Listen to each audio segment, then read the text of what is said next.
Regarding Men, episode 53. We're all Elliot Rodger now, says MIT study. Hey folks, Paul here with Tom and Janice as usual. And today we're going to talk a little bit about the goings on at MIT.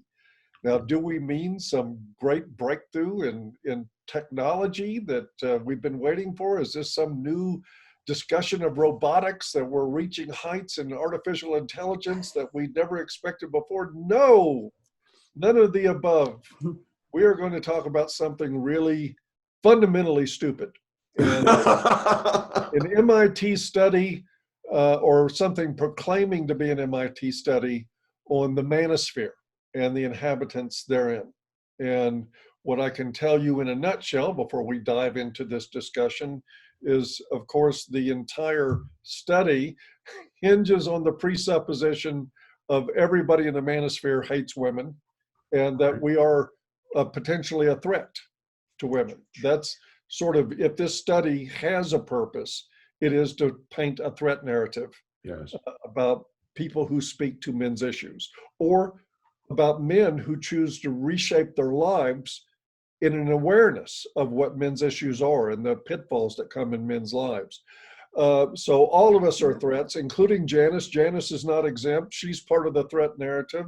We're out to get all women, and by God, MIT said so. Of course, we know MIT is the great bastion of social sciences and sociology. Wait a minute, no, it's not actually. It's a technical school, but don't let that stop you. You can do any kind of bullshit study like this that you want. But I want to throw that out there. And first, the point I guess I want to put across is one thing in their conclusions actually reeked of being accurate to me. They noted that there was a decline in activity around MRA activity and an increase in activity in MGTOW that seemed to interplay with each other, shall we say. My observance of that is that's accurate. There probably is a little less men's rights, and ultimately, because what men's rights advocates have always done, especially in the past 10 years, is point out the wisdom of taking precautions in your life. It's not been so much on changing law, legislation, political change, as it is just bringing a message to men to be able to envision themselves differently and to act differently according to a more accurate understanding of the world that they live in. Yes. And that would seem to me, when I hear some MGTOW say MRAs are wasting their time, I say, we're filling your ranks, you're welcome. That's what we do. But that's where the study ended up. But the main part of it that is, of course, concerning is that they're trying to create possible mass murderers, possible shooters, all things demonic about men and their unhealthy views of women. And that's the message they're trying to get across. The question is, did they do it? What do you guys think? Did they succeed? Tom, you want to talk about the tool that was used? Because we can do that. I would consider it an epic fail, Paul. I mean, it's like you can see them scrambling to try and produce this narrative that it's dangerous. These men out there are dangerous, and it's getting worse. It's getting worse. Yeah, right, exactly. And but you have to look at, okay, how did they come to this conclusion? MIT. What's that called? Massachusetts Institute for Technology. Technology, yeah. MIT comes up with this study where they use a Google API called Perspective API to gauge whether these threads of forums are toxic or not, to see whether they're hateful or not. So they're using a computer to go through literally millions of responses to determine whether these guys might be violent. They might be somehow a problem. And some really funny stuff has come out about this, because people have tested this Google API and they've come up with some interesting results. One was this forum manager said, one of our top people was considered highly toxic, and we couldn't figure out why. Because he gave us money, he was there always supporting everybody and whatever. Turns out his name was Richard and his nickname was Dick, and he always used to sign the end of his post Dick. And because of that, he was considered toxic. So we're talking about really accurate technology. Yeah. Here's another one. I fucking love you, man. Happy birthday. Mhm. 93% toxic. Uh-huh. Garbage truck, 78% toxic. You're no racist, 77% toxic. Jews are human, 72% toxic. And on and on and on. This comment is Wow. highly toxic, 68% toxic. So it's like, they're taking bullshit and putting it into a meat grinder and going, oh, what wonderful steak we have. It's like, no, what you're grinding through this is complete garbage. It's garbage. Now, the forum owners did say they got it right a lot of the time. Some of the time they got it right. So it's like, yeah, maybe they got some of it right, but it's just not there yet, I don't think. And for MIT to come around and say that this is, they didn't even talk in the article about how, suspect this data is. And for them to just paint a picture of a group of people as being possibly toxic and possibly violent due to this kind of stuff is completely nuts. Yeah, I was thinking as you were talking, Tom, how effective would this tool be, say, if you recorded conversations that people have in psychotherapy, talking about their childhood, talking about their relationships, talking about difficulties in life. How many of those people who are seeking help and getting better listed as, of course. Yep, that's right. And I was thinking MIT people did this with a straight face. Yes. And I was thinking, Paul, I'd love to see the data for what if they went to feminist websites. Oh, bingo. The kinds of things they'd find would probably be at least as toxic as the MRA sites and the PUAs and the whoever's. But they didn't do that for some reason, Paul. Well, I can't imagine why. Yeah. They got a narrative to paint. Yeah, they've got a narrative. And that's the thing. That's exactly, what I was thinking as I was reading the report. And I have to admit, I did not read every word of the study upon which the report is based. So the report is called, I've lost it now. The Manosphere is getting more toxic as angry men join the INCELs. And that in itself is really interesting. Their idea of all these MRAs and MGTOWs going to the INCEL group, which if anybody who knows anything about men in the men's rights advocacy or activism community know that they're not going to tend to be self-identified as incels. But anyway, so that's the report. I read the report. I did try to read some of the study. The study is called From Pickup Artist to Incel, a data-driven sketch of the manosphere. And, I had questions about the tool, and I did suspect that it was probably very crude in its ability to analyze data and come up with some kind of accurate picture of, what constitutes potentially violent language. And it raises the whole issue, exactly as you guys both just alluded to. What is the relationship between angry language or rude language, as they also called it, and violence? Obviously, it's not a one-way street. Nobody is denying that there can be a very strong link between very angry, violent discussion, hate speech, hate propaganda, etc., and people actually being emboldened to commit acts of violence. But it's a lot more complicated than either the study or the report suggest. Right. There are a lot more factors involved. And one of the obvious things is exactly what you were just saying, Paul, that sometimes being very rude in a forum where you can be so, and using indeed hateful, angry, belligerent, toxic language can actually be incredibly purgative. It can have positive effects on one's emotional and mental health. You can come away feeling cleansed and you've got rid of the anger And it might even be that you go to that site and you express your anger there on a regular basis, and that's just what you do. And you realize that other people feel the same thing, and it actually makes you feel a lot better and able to go on with your life. It doesn't necessarily mean that everybody then, picks up a gun or joins some kind of violent group.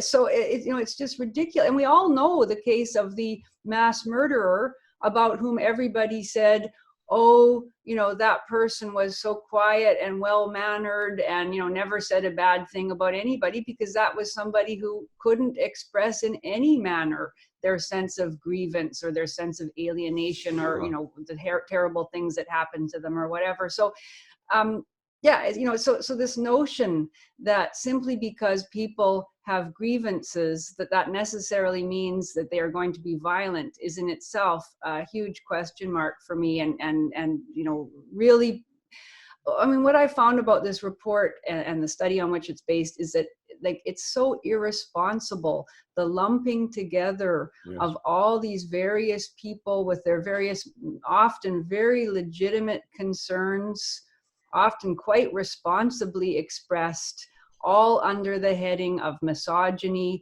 and violence. It's just incredibly irresponsible and misleading. Even the way they described the groups was kind of ridiculous. Yes. Yeah, and it really overlooks, I appreciate what you just said, Janice, because it really overlooks the importance of cathartic release for people who've experienced injustice. That is, any therapist worth their salt will tell you that you need to express, that anger expressed is much more preferable to anger repressed. That you have all kinds of problems that come with stuffing anger, stuffing feelings, and it can become explosive. I mean, that is common sense. It's as basic as 2 and 2 equals 4, but they're even taking totally out of context. A lot of these men really have. Some guy hasn't seen his kid in 3 years, and he says, I hate the fucking family courts. I hate what they fucking did to my life. Man, that's healthy. Really? That's exactly the kind of healthy speech that we need from these guys so that they can move past and perhaps grieve their loss and move on. Mm-hmm. But this is all in a world turned upside down. This is what feminists have done with simple, basic mental health, something therapeutic and important.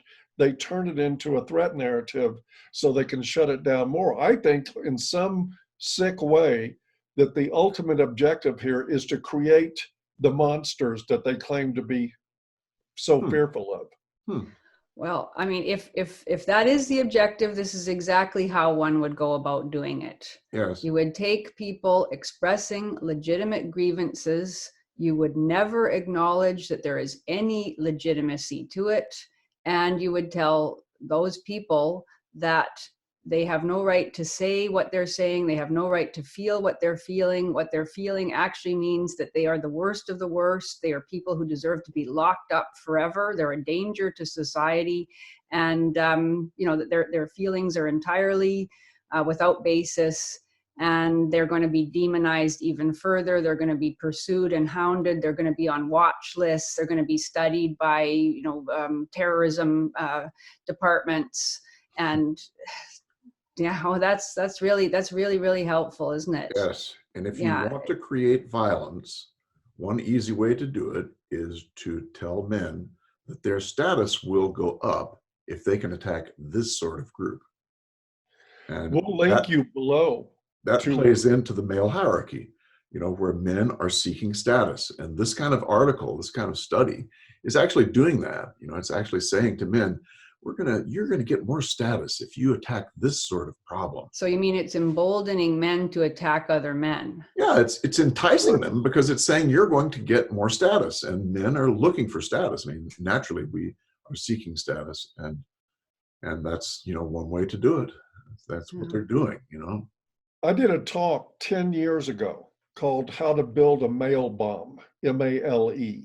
Yeah. That plays right into this discussion. It's exactly what I was talking about. We'll try to link it below for everyone.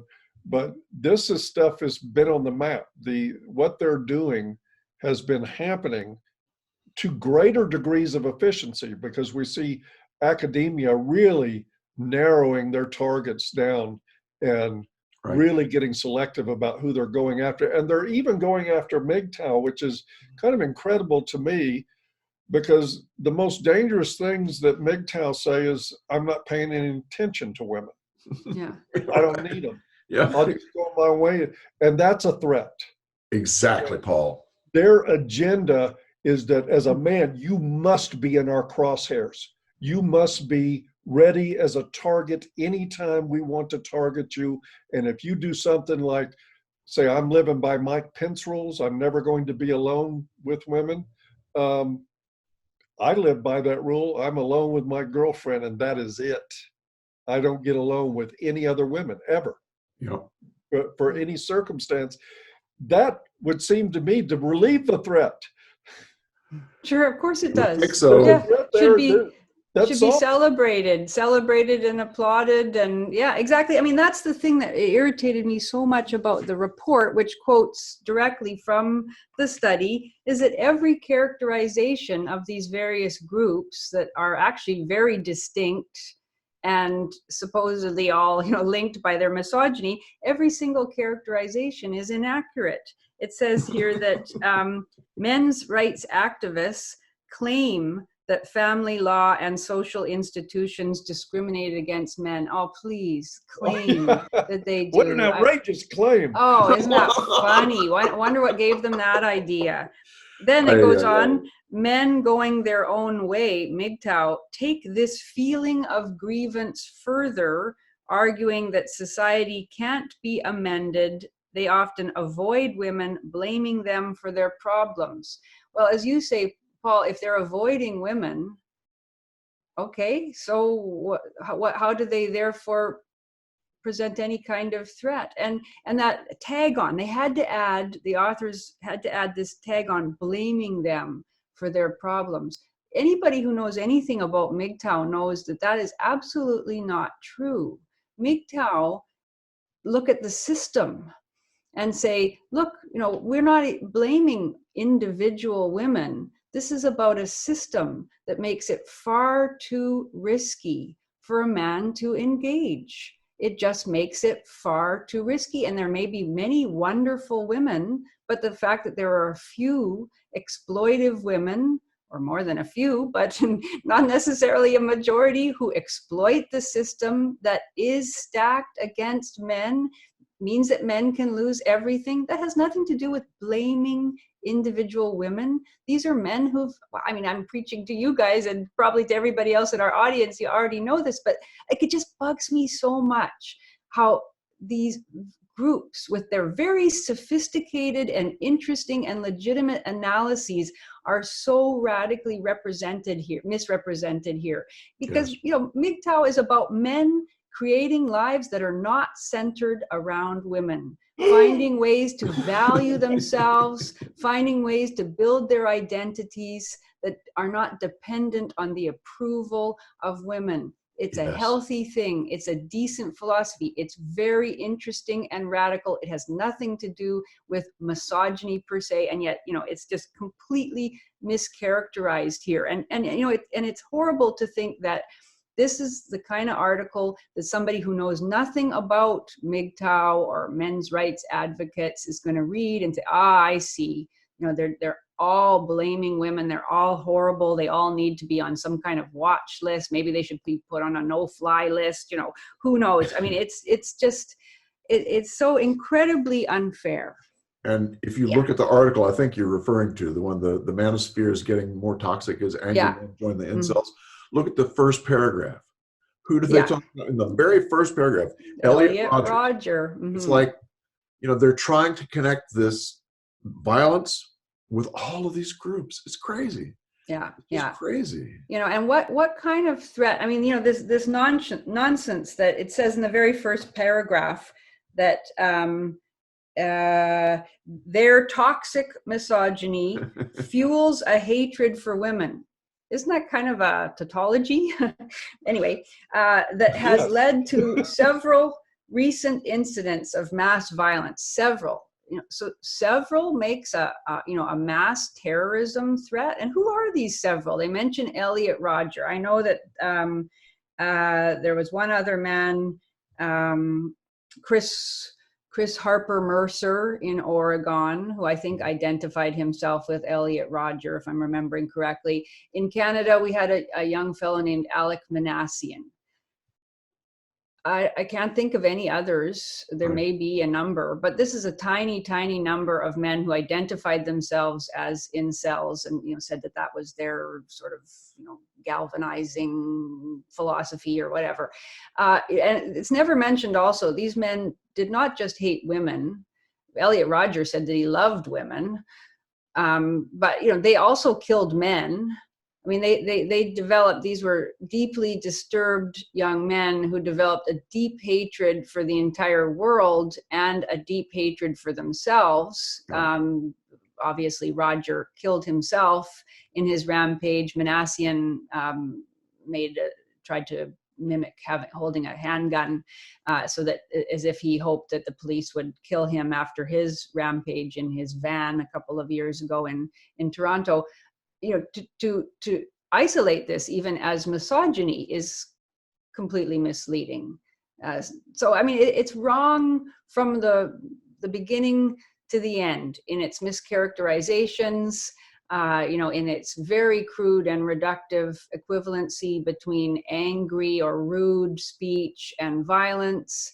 It never talks about the fact that there is a hell of a lot, as both of you already suggested, a hell of a lot of very rude and angry speech that is sanctified, mainstreamed, and receives adulation from the, why can't we hate men's in the Washington Post, to the how many men must we kill before they stop raping us, from good old Mona El Tahawi, to the end of men and are men obsolete, and everything else that we see in the mainstream, not hidden away in a dark corner of the internet.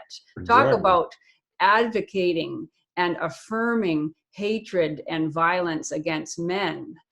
But that's supposedly legitimate and harmless and even empowering and good.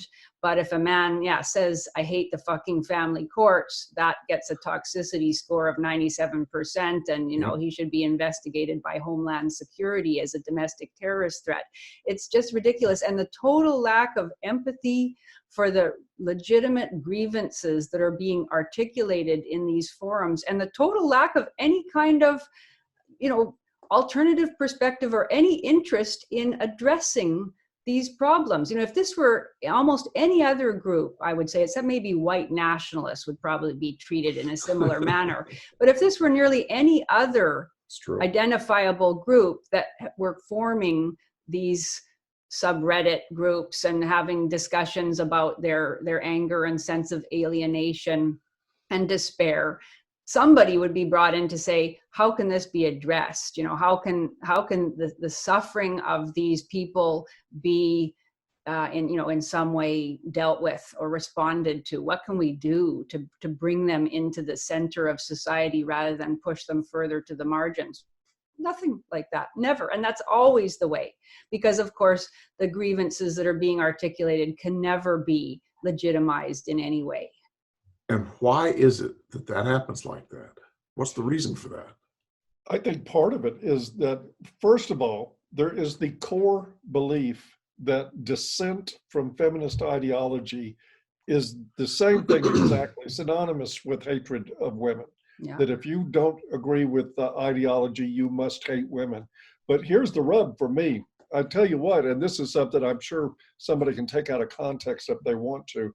Feminists can thank their lucky fucking stars that men are nothing like that they have been painted to be. That's true. Exactly. Because if they were anything like the threat narrative that feminists paint, feminists would not be safe walking the streets. There'd be a lot of dead feminists. If there was anything like that.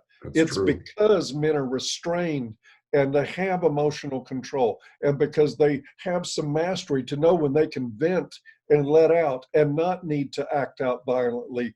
Yep. It's because that's men's nature that they're able to sit there from their ivory towers and condescend to look down and paint anybody who disagrees with them as a potential murderer. I can't even imagine the hubris it takes I know. to come up with that kind of thinking. It's true. But it does. It's true. I would add on to that, Paul, that I think that the whole moral typecasting comes into play here too. Mm-hmm. You know, the Tanya Reynolds material where Yeah. she basically says anybody who has agency, they're going to get less compassion. And men are demanded to strive for agency. I mean, men by our culture are pushed to strive for agency and independence at all costs. And then they're hit with this thing, well, if you have agency, no, you don't get compassion. So men are in quite a bind when it comes to crap like that. Mm-hmm. And that sort of paints the idea of feminism as a misogynistic movement, in my opinion, that when you start looking at the nuts and bolts of it, and you look at how much feminism robs women of agency and how they enlist men to play out traditional values of chivalry, to protect the fair maidens. This is what they're doing. It's absolutely amazing. And if one side of the mouth comes, we have agency, we're in control, women can do anything men can do, wonderful, great, more praise to you. The other side of the mouth is the fainting couch and pearls to be clutched every time somebody's offended. Yeah. That's the way you get compassion.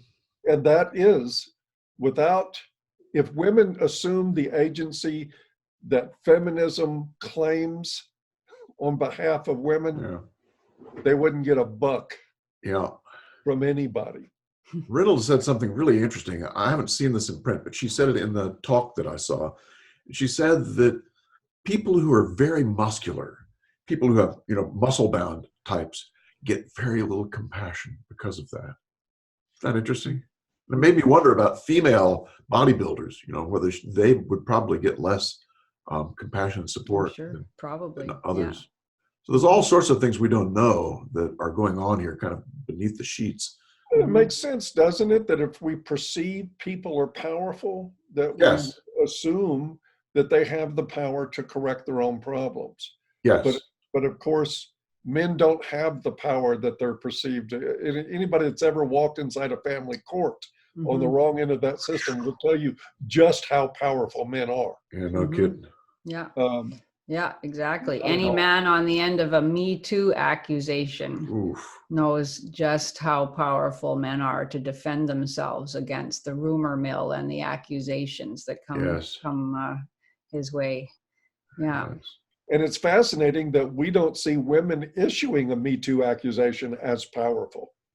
Yeah, no, it's they're so brave. That's right. They're so to come forward amidst the mob of other accusers. So brave. Women are seen as having what Tanya Reynolds calls patiency, which means they're more likely to be the victim.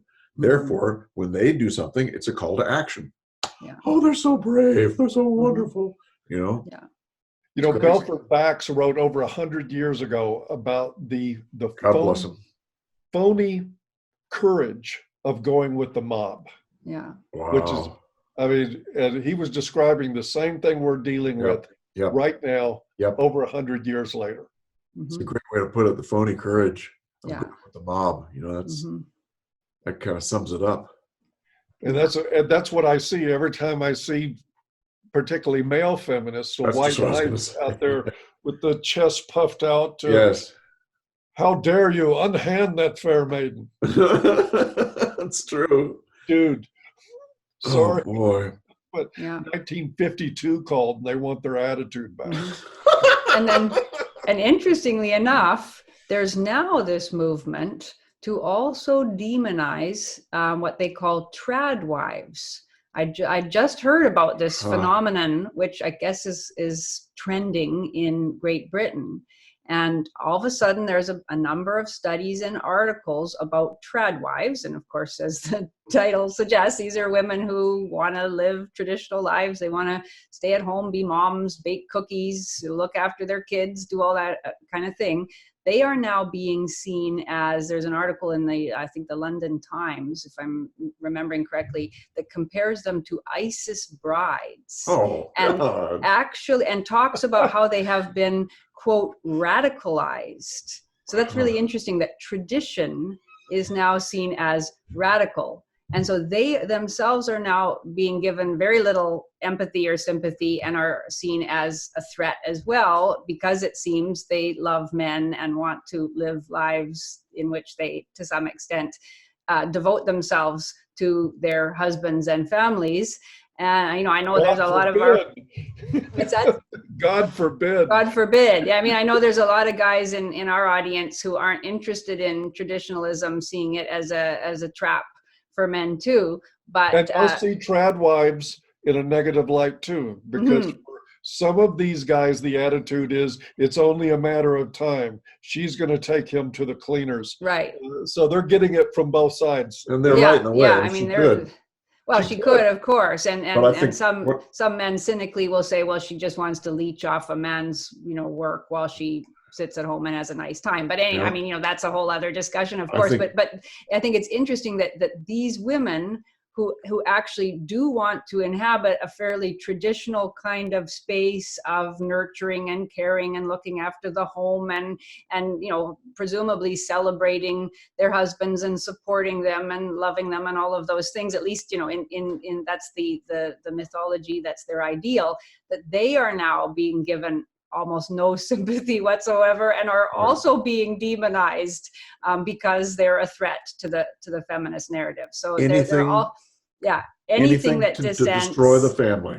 Exactly. Anything that strives to bolster the family and that expresses love for it and has it as an ideal is a threat to the feminists and has people to be who demonized. think that's insane, you really need to get down with your studying on the history of this. It has been the feminist agenda to destroy the nuclear family quite explicitly for quite some time now, openly stated, not hiding it.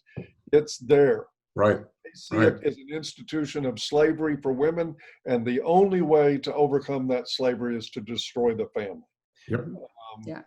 Soviet feminist Alexandra Kollontai, who advocated free love and was an inspiration to many feminists in North America in the early 20th century, or you can look at Kate Millett in the late 1960s. It's been very explicitly stated from the beginning. It's a really interesting exercise to try and say that to someone and say, the goal of feminism has been to destroy the family. People get so upset, they get so jacked up when you say that. It's like I've told a number of people that, and it's fascinating to try and do and just see what happens.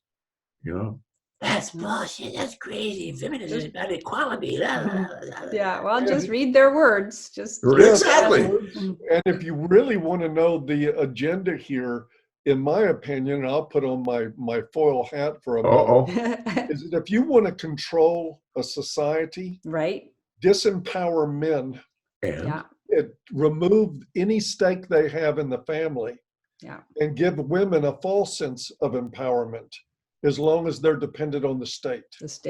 You do that, and you can control a society completely. There's one more thing, Paul. What's that? Take away their guns. Oh, yeah. Yep. Hear that, Virginia? Destroy men's power. Yes, Virginia, they really are trying to take away the guns. Oh, boy. Yeah. Crazy. But that's another discussion. That's another discussion too. So, I guess we should wind this one up. Probably. Okay, just a little note here at the end, a couple of little notes. There's so many putas in the world. We're not going to do one every week. When one of them stands out, we're going to be on top of it. I guess we can hand the puta to MIT. I would think say so. To the whole institution for allowing this study to happen. It deserves the puta. And for the humanitarian award, I'll nominate Tom and Jan. We'll call it a day. Well, thank you very much. Very good. The other thing is we want to talk a little bit, just a minute here, about upcoming activities on the Regarding Men website. Yeah. Tom has been just up to his eyebrows in working on that so that we can have a social media platform for red pill people, away from prying eyes, and an opportunity for red pill people to connect with each other. Exactly. Tom, you want to fill us in a little more on the I think you details? just said it all, Paul. You know, that's what we want. We want a community of red pill people because we see the power of isolation. You know, anytime you take the red pill, you're going to be isolated. You're going to lose people from your family. You're going to lose people from your community. You're going to lose people at work, every place. And so you get this isolation that's just devastating sometimes. And we really need to have places where people can connect with others who are going through the same kind of thing. That's what it's all about. So we're going to have all kinds of ways to help people connect, including Zoom, video to help people connect, and we'll see where we go. So keep your ears Keep your open. radar tuned in. Yeah, hopefully in the next month or two we'll have we'll get it going. But we're testing it now, and we'll see how it works. And I think we can say for sure, contra the study and the reports based on the study, this is not about violence. It's not about rudeness even. This is about people connecting and talking about where they are and where they want to get to and how they can do that and leading fulfilled lives. Yep. Amen. Amen. There will be more details on this in the future. We're just sort of gearing you up to expect more, and you can expect more. We'll be doing a lot more with this in the days ahead. We will be. It's a great good. site, Tom. You've done incredible work. Yes. Well, we've all worked together on it. No, you've done the lion's share. I haven't done anything. I haven't even made my profile yet. We'll see if it works. I will. We sort of pride ourselves on calling bullshit around here, Tom. Okay, I'll shut the fuck up. Tom has been working on this. He has Yes, been. he He's been has. He involved. has. And for good reason and for good cause, I think, you know. Anyway, you guys have a great day. Have a great day. Okay. That's good. Take care. We'll Take see care. you. Men? Bye-bye. Or Good. All right. We'll see you then. Bye-bye. well, I did that in one take. I got it good.